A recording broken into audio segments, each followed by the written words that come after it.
incompreensões, diante dos males que sobrevêm sobre cada um de nós na nossa caminhada, sobre a igreja, como proceder nos dias de contrariedades, os dias maus. Quero ler com você Atos 8, a partir do verso de número 1. Acompanhe comigo, mesmo em silêncio e assentados como os irmãos estão. E Saulo consentia na sua morte. Naquele dia, levantou-se grande perseguição contra a igreja em Jerusalém. E todos, exceto os apóstolos, foram dispersos pelas regiões da Judéia e Samaria.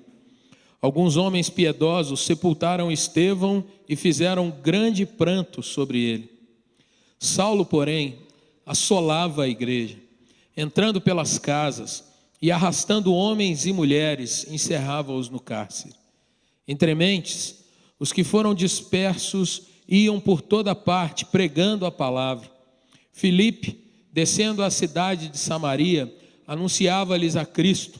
As multidões atendiam unânimes às coisas que Filipe dizia, ouvindo-as e vendo os sinais que ele operava. Pois os espíritos imundos de muitos possessos saíam gritando em alta voz, e muitos paralíticos e coxos foram curados.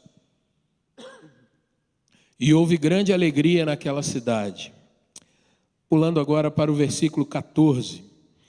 Ouvindo os apóstolos que estavam em Jerusalém, que Samaria recebera a palavra de Deus, enviaram-lhe Pedro e João, os quais, descendo para lá, oraram por eles para que recebessem o Espírito Santo. Porquanto não havia ainda descido sobre nenhum deles, mas somente haviam sido batizados em o nome do Senhor Jesus. Então, lhes impunham as mãos e recebiam estes o Espírito Santo. Vamos falar com o Senhor mais uma vez. Senhor nosso Deus, Tua palavra aberta diante de nós foi lida. E eu peço, ó Pai, que no nome santo de Jesus, Teu Santo Espírito ilumine nossa mente e nosso coração. Senhor, estamos aqui de fato, curvados diante do Senhor que tem toda a autoridade e todo o poder. E te rogamos, Pai, fala conosco, fala ao nosso coração, ministra a nós, ó Deus, de fato, a Tua edificação, o Teu consolo, Teu ensino, Pai, e ajuda-nos a responder fielmente, ó Deus, saindo dessas paredes aqui para servir a esse mundo, e mesmo diante, ó Deus, de situações adversas, que nós saibamos responder como a Tua igreja no passado, e saibamos, ó Deus, de fato, discernindo os dias, agir com sabedoria nesse nosso tempo. Ajuda-nos, faz-nos, ó Deus, viver a Tua palavra. E, ó Pai, apesar do pregador, fala com a Tua igreja nessa noite. Assim oramos em nome de Jesus. Amém, Senhor. Meus irmãos, em meio à caminhada da vida, caminhada cristã, certamente passamos por muitos vales, muitos desafios. Dias de extremismo nos levam a olhar para os dias de crise descritos na Bíblia. Se hoje nós olhamos para esses nossos dias e pensamos o que vem por aí, diante dos fatos que nós vamos tomando conhecimento, se nesses nossos dias, irmãos, nós tomando pé de notícias como, por exemplo, um estado brasileiro que obriga agora que todos os crentes tenham que comparecer com certos documentos para que possam cultuar ao Senhor com os demais. Se nós observamos às vezes, irmãos, situações que vão dificultando a pregação da palavra do Senhor, como por exemplo, rede social que você escreve palavras de louvor a Deus e o seu conteúdo é considerado um conteúdo ofensivo a determinadas comunidades. Irmãos, se nós olhamos para esses nossos dias e algumas pessoas atribuem por conta de lideranças políticas, atribuem crises à nossa religiosidade, à nossa fé. E quando isso vai começando de fato a se avolumar e se achegar mais contra a igreja do Senhor, quando nós olhamos em alguns países pastores sendo presos porque estavam na esquina falando sobre o amor de Jesus e carros de polícia cercam esse homem desarmado, sem nada às mãos, mas porque estava erguendo a sua voz e falando sobre arrependimento, esse homem então é preso. Nós nos perguntamos para onde estamos caminhando com relação à nossa fé. É preciso então olhar para trás e aprender o que acontecia nos dias da igreja primitiva. E é interessante que quando nós vamos até essa igreja, procuramos aprender o que eles vivenciaram e o que eles faziam. Nós vamos observar que eles também olhavam para o passado, para os dias do povo de Deus no deserto, para os dias do povo de Deus em meio à perseguição, à morte por conta de guerras. Eles aprendiam com o povo de Deus quando eram escravos na Síria, na Babilônia, na Assíria, em tantas outras situações. E nós vamos vendo, irmãos, que Deus sempre providenciou meios para que o seu povo fosse assistido, cuidado, fortalecido, e conosco hoje não é diferente. Quando nós olhamos, irmãos, nós vamos observando que se anteriormente, por exemplo, no tempo do deserto, se o Senhor tivesse que falar verbalmente, como falou para aquele povo, e também espiritualmente capacitando aquele povo a resistir e a caminhar, nos nossos dias nós podemos ver, irmãos, que nós temos a palavra revelada, escrita diante de nós. Nós temos não apenas algumas informações soltas, mas nós temos de fato o fim da história. Como tudo acaba, está diante de nós, está diante de você, talvez na sua mão nessa hora. E nós continuamos tendo o Espírito Santo sobre nós, que permanece, irmãos, e nos ajuda a enfrentar esses dias maus, os dias de dor, os dias de contrariedades. Como nós devemos proceder nesses dias, irmãos? E eu queria, à luz desse texto que nós lemos, tirar algumas lições para aprendermos, em meio às dores, como nós continuamos a nossa caminhada. Olhe para a sua Bíblia comigo e você vai ver que essa dificuldade pela qual a igreja passa nessa hora, ela começa não aqui, mas começa lá no capítulo de número 4 do livro de Atos. Se você olha a partir do verso 1, você vai ver a narrativa de que João e Pedro são os primeiros a estrearem a prisão, digamos assim, nos dias pós-ressurreição de Cristo. Lá em Atos 2, Pedro faz uma grande pregação, 3.000 pessoas se convertem ao Evangelho. Porém, em Atos 4, depois que eles passam por um momento de estarem no templo e ali serem usados por Deus para a conversão e a cura de um homem que não andava, ali, depois desse momento, quando eles ainda estão contribuindo, compartilhando da palavra do Senhor, eles são levados ao Sinédrio. Ali o Senhor opera um grande milagre, porque a igreja, a partir do verso 23, a igreja estava em oração, estavam unânimes ali para declarar: Senhor, nos ajuda a continuar pregando, a levar o teu evangelho à frente. Mas quando nós chegamos no capítulo de número 5, irmãos, a partir do verso 12, você vê a narrativa trazendo que muitos sinais, muitos milagres eram feitos através dos apóstolos. E a partir do verso 17, você vai ver que eles são levados novamente à prisão. E aí então vários grupos se levantam para não apenas acusarem, mas também maltratarem e colocarem os nossos irmãos do passado debaixo de ameaças. Eles ainda ouvem, os líderes religiosos do seu tempo, o parecer de um homem chamado Gamaliel, que procura trazer um pouco de sobriedade àquele momento. Gamaliel procura exortar os seus companheiros dizendo: olha, vamos ter calma, se isso de fato vem de Deus, isso vai prosperar, queiramos ou não, mas se isso não vem de Deus, isso vai se dissipar. Mas o que a gente vai vendo, irmãos, é que embora Gamaliel tivesse essa palavra, e se você está com a sua Bíblia aberta, o versículo 33 do capítulo 5, mostra como havia o sentimento da grande maioria das pessoas. Eles queriam matar os apóstolos de Jesus. Mesmo com essa palavra de Gamaliel, os ânimos continuam exaltados. Por outro lado, a igreja do Senhor continua a sua jornada de pregação, anúncio do Evangelho, E o que acontece no início do capítulo 6 é o registro de quando a igreja percebe que há necessidade de mais gente na liderança. E ali então há a instituição e a ordenação dos diáconos. Dentre eles nós temos Estevão, que a Bíblia diz, irmãos, que estava cheio de graça e poder, verso 8 do capítulo 6. Estevão era o homem por quem o Senhor fazia sinais, prodígios no meio do povo, era um homem de boa fala, que pregava com autoridade o evangelho do Senhor. Porém, as pessoas então que estavam ali para defenderem a religiosidade dos seus dias, e os textos desses capítulos mostram que haviam fariseus, saduceus, o sinédrio estava ali reunido. Estevão é preso e, ao proferir a sua defesa, ele faz uma grande acusação para aqueles religiosos da época.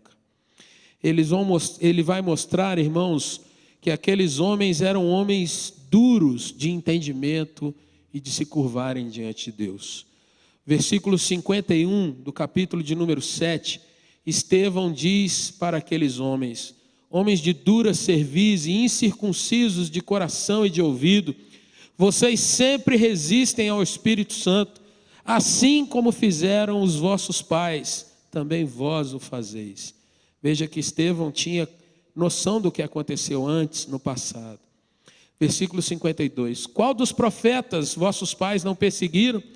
Eles mataram os que anteriormente anunciavam a vinda do justo, do qual vós agora vos tornastes traidores e assassinos. Vós que recebestes a lei por ministério de anjos e não a guardaste. O texto continua dizendo, irmãos, que eles se enfurecem diante das palavras de Estevão. E ao se enfurecerem, levam Estevão para fora daquele lugar, que era um lugar mais público, mais aberto. Versículo 58 diz, lançando-o fora da cidade, o apedrejaram. As testemunhas deixaram suas vestes aos pés de um jovem chamado Saulo. E ali, apedrejando Estevão, ele vem a morrer.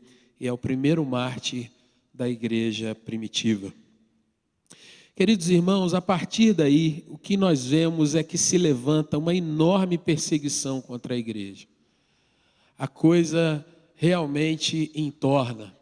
Não há mais como controlar tanto as lideranças religiosas, quanto aqueles que estão desinformados e ouvindo diz que me disse, falam daqui e dali, e os cristãos começam a ser perseguidos de forma geral. Como proceder diante de situação assim, irmãos?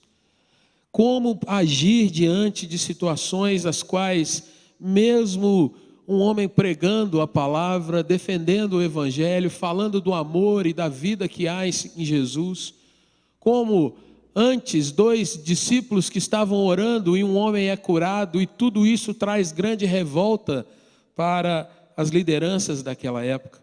Nos nossos dias, irmãos, como nós, representando o Senhor, representando o povo de Deus, como nós procedemos diante das contrariedades?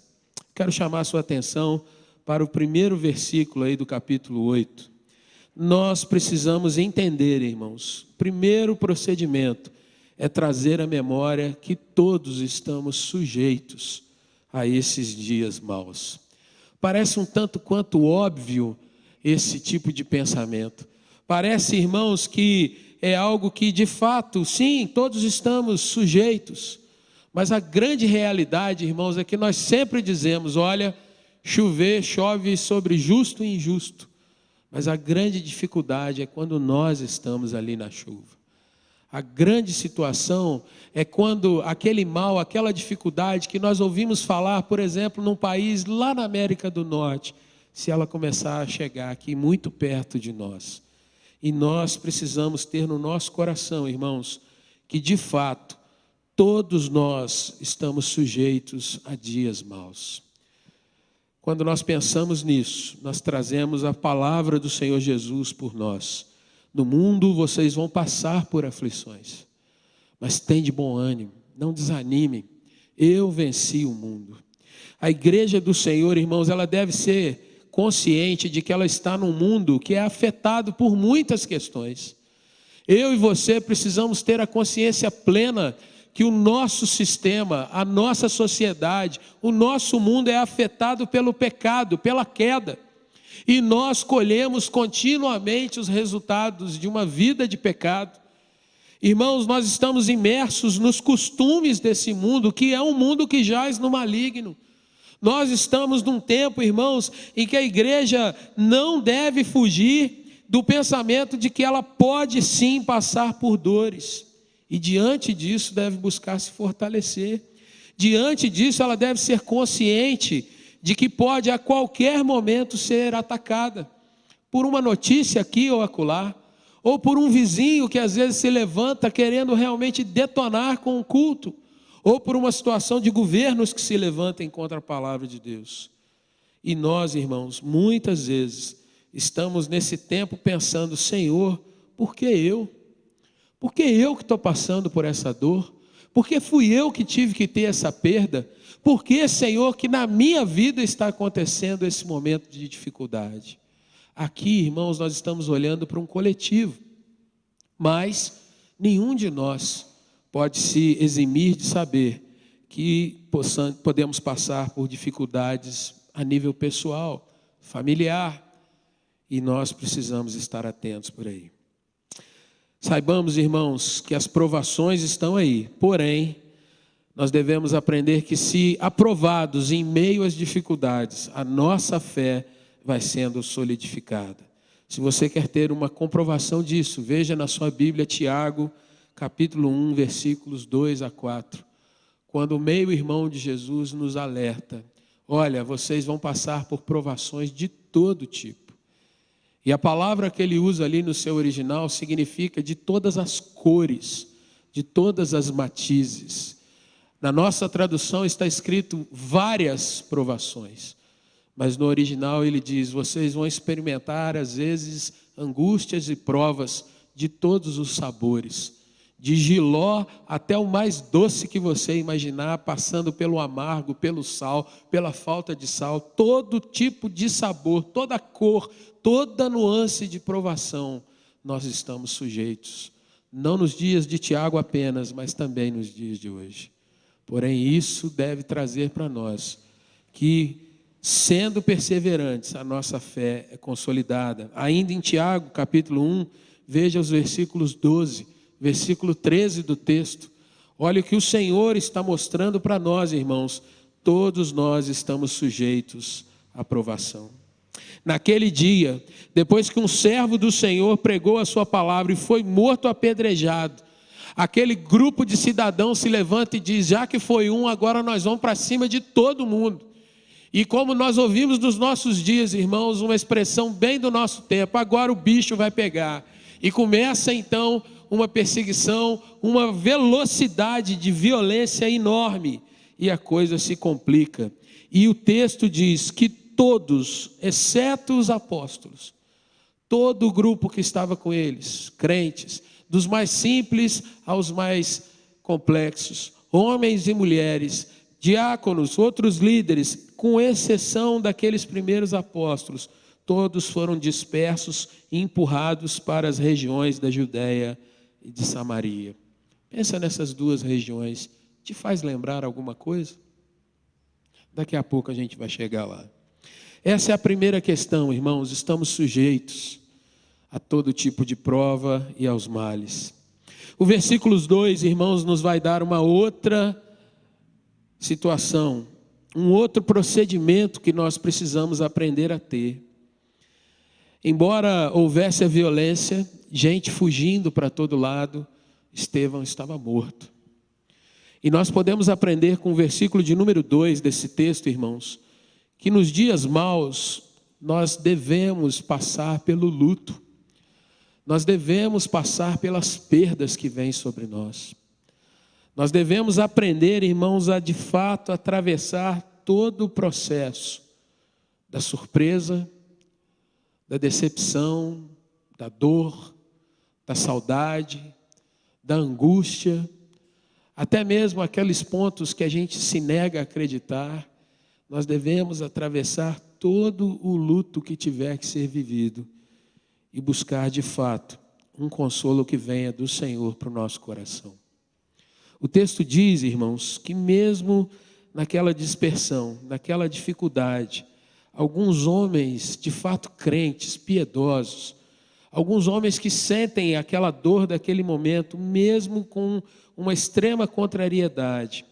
Naqueles dias, irmãos, alguém que era condenado como criminoso não tinha direito a um velório ou a um sepultamento digno. Estevão teria que ser ou abandonado ou jogado em algum canto, uma espécie de lixão, alguma coisa assim, porque fora condenado. Ele não fora apedrejado como alguém que foi julgado e realmente visto como um criminoso, mas fora tratado como tal.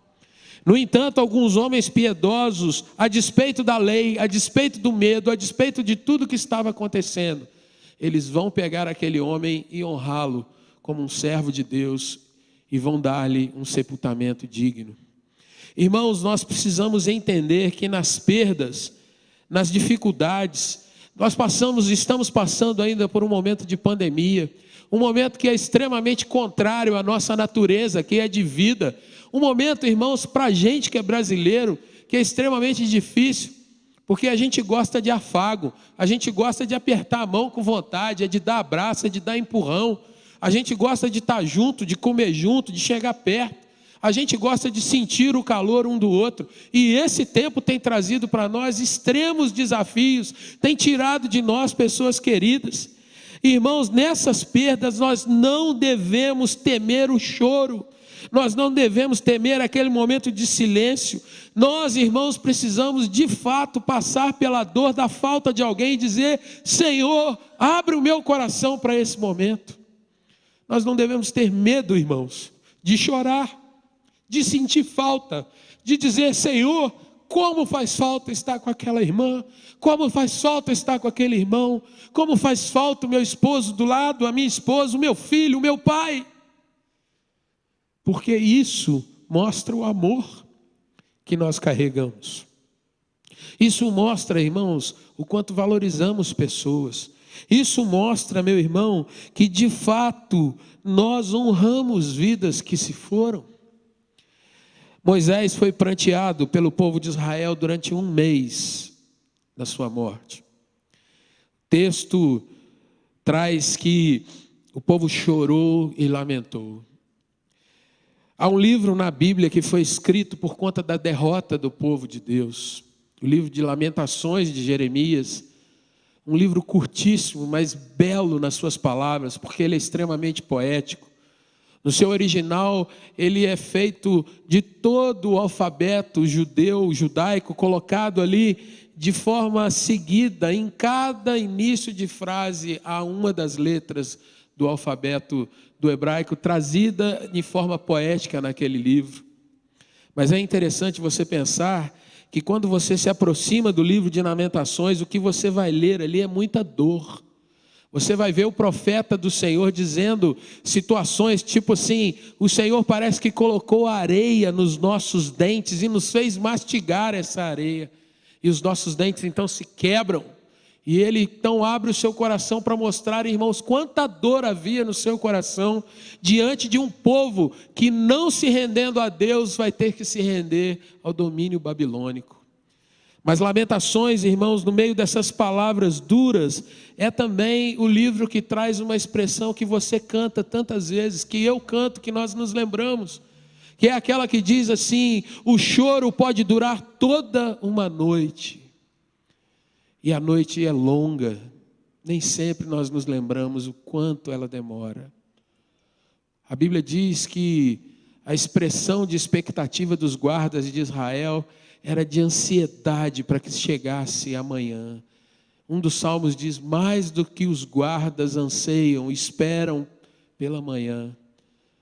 E a gente às vezes se perde em cantar o outro pedaço que vem. Mas Lamentações traz exatamente isso. O choro pode durar toda uma noite, mas a alegria vem como a aurora, como o amanhecer.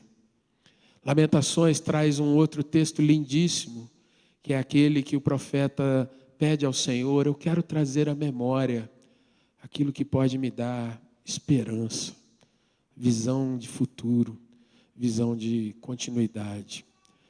Aqueles irmãos da primeira igreja, da igreja primitiva, eles estavam num momento de muita correria, mas eles não deixaram de honrar, de chorar, de viver o luto naquele momento por Estevão. Em meio às correrias das lutas, irmãos, há espaço para o choro, sim. E é interessante que nós vivemos numa sociedade que não gosta do lamento. Nós vivemos numa sociedade onde qualquer pessoa que ameaça colocar que está passando por uma dor, ela já ouve assim: que isso, menino, levanta, e vai melhorar, vai passar rapidinho. E às vezes esse vai passar, ele é até aconchegante. Olha, calma, tudo vai dar certo, vai dar tudo certo. Mas a realidade, irmãos, é que nós devemos aprender a ter um ombro que às vezes em silêncio, sem falar nada, nos acolhe, nos abraça. E nós precisamos ser um ombro, aprender a ser um ombro também, aonde o outro pode chegar e simplesmente chorar. Diante das dores, de dias maus, nós precisamos aprender a viver o luto e buscar o consolo de Deus. Há mais uma questão a ser olhada. Dias maus, irmãos, geralmente trazem conflitos de pessoas com pessoas. O versículo de número 3 nos ensina uma lição que não está descrita de forma direta nele. Mas esse versículo vai mostrar o quanto o crente precisa enxergar de forma diferente a sua caminhada, a nossa sociedade, o nosso tempo. O seu texto diz assim, que Saulo, porém, assolava a igreja. Essa expressão assolar, você pode ter a noção de alguém que vai para a caça, pega um bicho e despedaça. Isso é assolar, é arrancar partes de forma desordenada, é destruir de fato, é realmente arrebentar com determinada situação, é devastar. E o texto diz então que Paulo fazia isso com a igreja. Ele entrava nas casas das pessoas, ele arrastava homens e mulheres jogando-os no cárcere. Veja, irmãos, que aqui Paulo é citado como alguém extremamente violento e faminto pelo mal. Se você está lembrado do que eu falei agora há pouco, um homem chamado Gamaliel falava: vamos ter calma, vamos ter ponderância, vamos ter realmente um olhar mais de espera. Paulo era discípulo de Gamaliel. No entanto, a palavra do seu mestre, do seu líder, não foi ouvida. Ao contrário, Paulo diz: o quê? Eu quero é de fato tocar o tumulto, e aonde eu puder chegar, por orgulho da minha religião, eu vou de fato arrebentar com tudo o que há pela frente. Irmãos, essa é a terceira vez que Paulo é citado, ou Saulo é citado. Versículo 58 do capítulo 7 mostra que na hora em que Estevão é apedrejado, as suas roupas são arrancadas, ele está nu. E ali Paulo é o que é escolhido para segurar as roupas. É aquele que pega as vestes de Estevão e está ali na torcida. Vamos embora, vamos matar, vamos detonar. Depois, no comecinho do versículo 1 do capítulo 8, o texto diz que Paulo aprovava, consentia, ele incentivava a morte de Estevão. E por conta daquilo ali, talvez na emoção, do calor, naquela situação, agora que nós já começamos, vamos até o final. Essa é a terceira vez que ele é citado. Porém, irmãos, o que eu quero trazer com esse versículo? Será que nós devemos agir com Paulo da mesma forma que ele está agindo conosco? Será que no nosso coração nós devemos ter o mesmo sentimento que ele está tendo para com a igreja? Abra sua Bíblia então no livro dos Provérbios, capítulo 24, versículo 29. Vamos ler o que está aí? É a palavra de Deus que fala muito antes e muito além do pregador. Provérbios 24, versículo 29. Vamos ler juntos, todos a uma voz. Não digas, como ele me fez a mim, assim lhe farei a ele. pagarei a cada um segundo a sua obra. Quais são as duas primeiras palavras do versículo? Não digas. Não deixe que isso tome seu coração. Não é assim que se faz.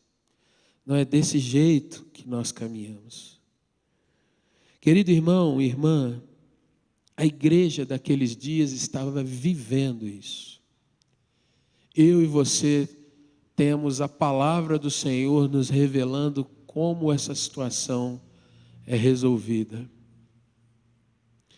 Isso mostra, irmãos, que eu e você, tendo a palavra do Senhor diante de nós, nós não temos o direito, entre aspas, de sermos vingativos. Nós não temos a justiça, entre aspas, de revidar aquilo que nos faz o mal. O fato é que toda a nossa teologia, irmãos, ela está alicerçada na figura desse homem, que aqui é um perseguidor da igreja. Quando você lê Romanos capítulo 12, o último versículo, Paulo é aquele que escreve: não te deixes vencer pelo mal, mas vence o mal com o bem. O homem que escreve aquilo, irmãos, é alguém que foi vencido pelo bem. Alguém que foi rendido diante de Jesus. Não um Jesus que o pega pelo pescoço, que lhe dá uma gravata, um mata-leão ou coisa do tipo. Não um Jesus que manda uma turma armada para dizer: vai lá e senta fogo nesse camarada. Mas Paulo, no caminho, com cartas para fazer mais mal à igreja, ele tem um encontro que de fato destrói a sua velha natureza e começa a construir um novo homem. Meus irmãos, diante de nós há um texto que mostra que aquele homem era cego pela sua fé, era um obstinado, era alguém resoluto. E como a gente está visitando textos, eu queria que você fosse comigo lá para Atos capítulo 26. Abra lá comigo. Atos 26.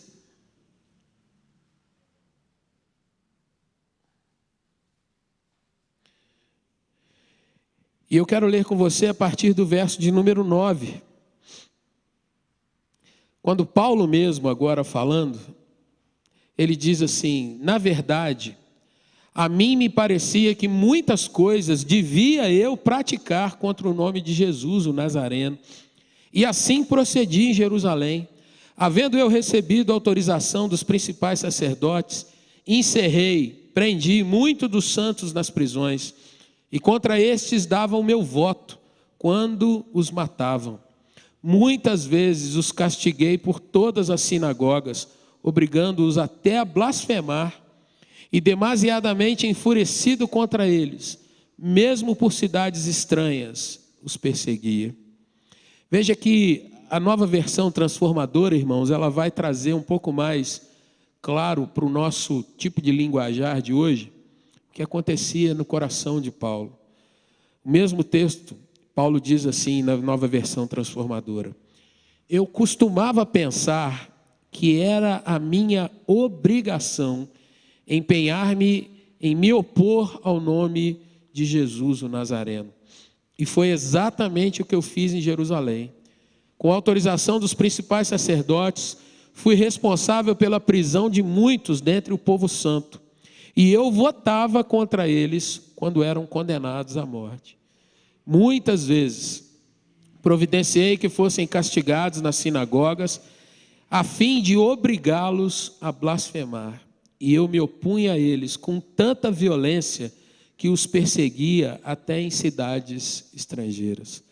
Note, meu irmão, que Paulo confessa que o seu pensamento era de que ele, de fato, tinha que perseguir, tinha que ser violento, ele tinha que atropelar quantos cristãos ele pudesse.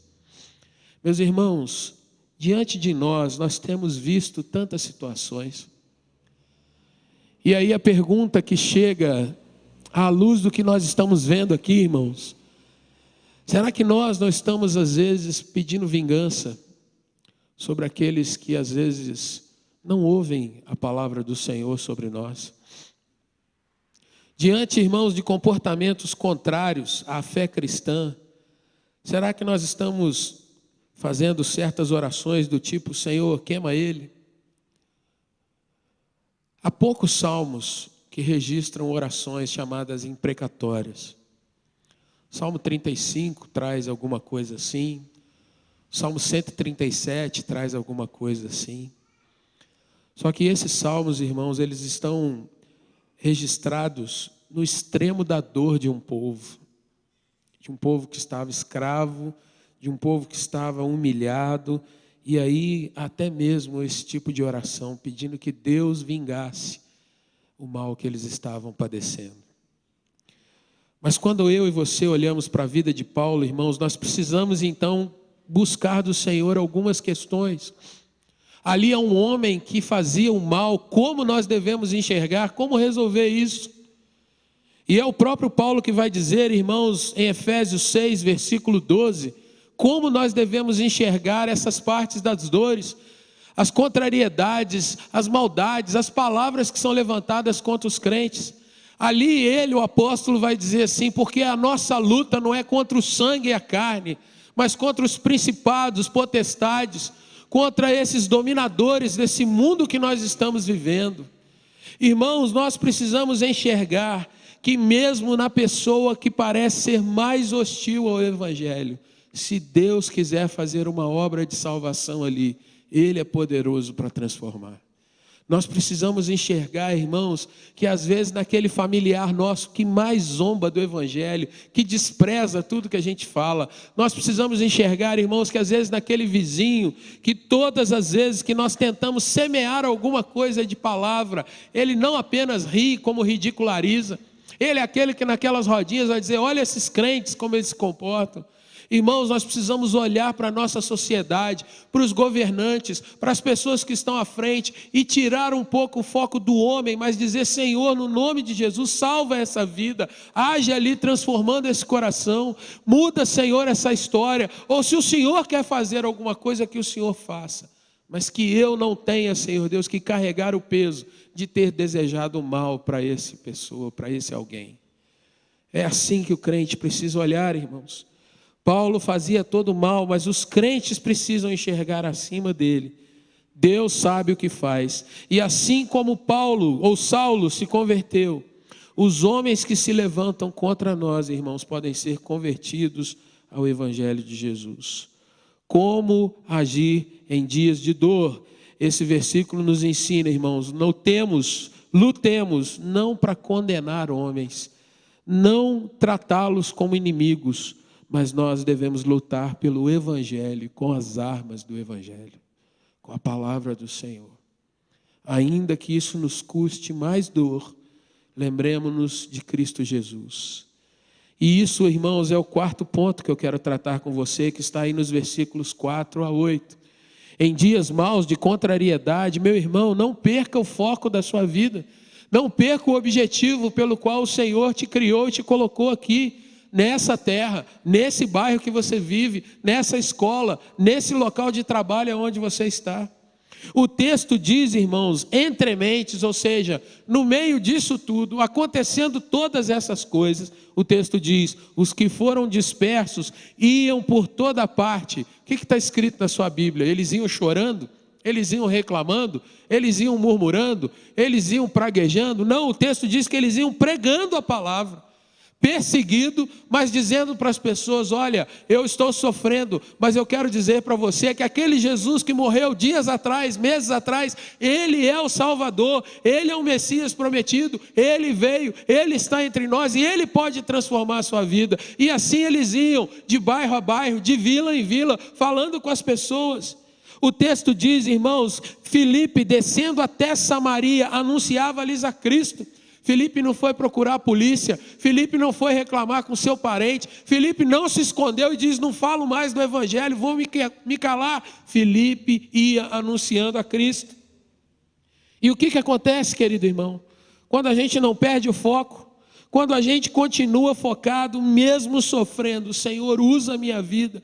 Mesmo às vezes chorando, Senhor, usa a minha vida. Eu não posso perder o foco, Senhor, de que o Senhor me salvou para que eu andasse com Jesus. O que vai acontecendo, irmãos, é o que acontece nos versículos 7 e 8. No momento de fuga, de medo, Deus vai operando os seus sinais. Mesmo com gente chorando, mesmo com gente gemendo, Deus não deixou de agir através daqueles irmãos.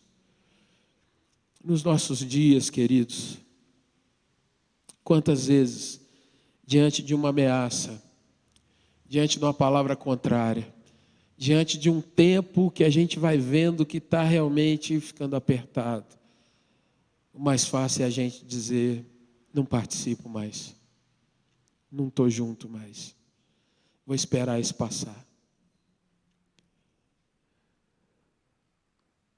Os espíritos imundos de muitos possessos saíam gritando em alta voz.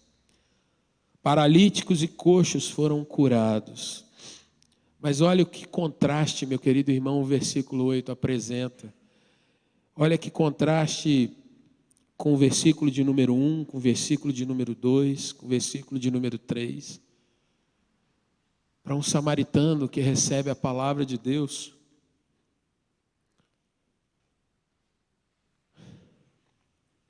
o Espírito opera de tal forma que ele, vendo o outro sofrer, ele se alegra em Deus e jubila, porque ele agora tem acesso à salvação. Em meio às crises, às dores, em meio aos dias maus, não perca o foco. O lindo do Evangelho, querido irmão, é que Deus não usa gigantes. Deus não usa os mais fortes. Deus não usa aqueles que são considerados os melhores, como Paulo escreve aos Coríntios. O apóstolo diz que o Senhor mostra que a loucura da pregação atinge aqueles que Deus quer atingir. Gente com o coração doído, sofrendo, mas que teve a graça de falar do Evangelho para outros.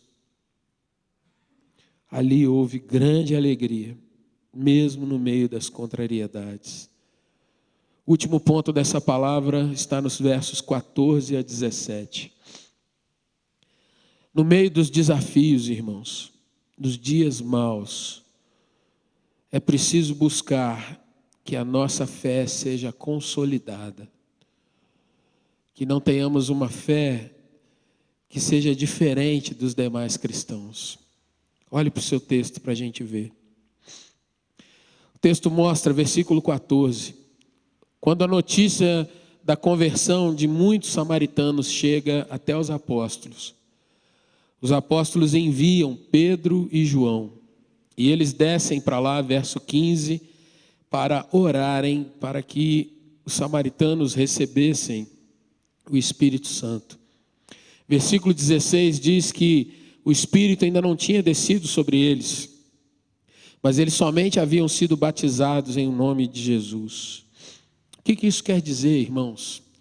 Quando eu falei para você lá atrás, Judéia e Samaria, se isso te lembrava alguma coisa, nós precisamos voltar nas palavras de Jesus, lá no capítulo 1, no versículo de número 8, quando Jesus diz assim: vocês vão receber poder ao descer sobre vós o Espírito Santo, e vocês serão as minhas testemunhas, tanto em Jerusalém, onde eles estavam, como em toda a Judéia e Samaria, e até os confins da terra. E Atos, irmãos, registra 4 momentos em que as pessoas recebem a visitação do Espírito Santo.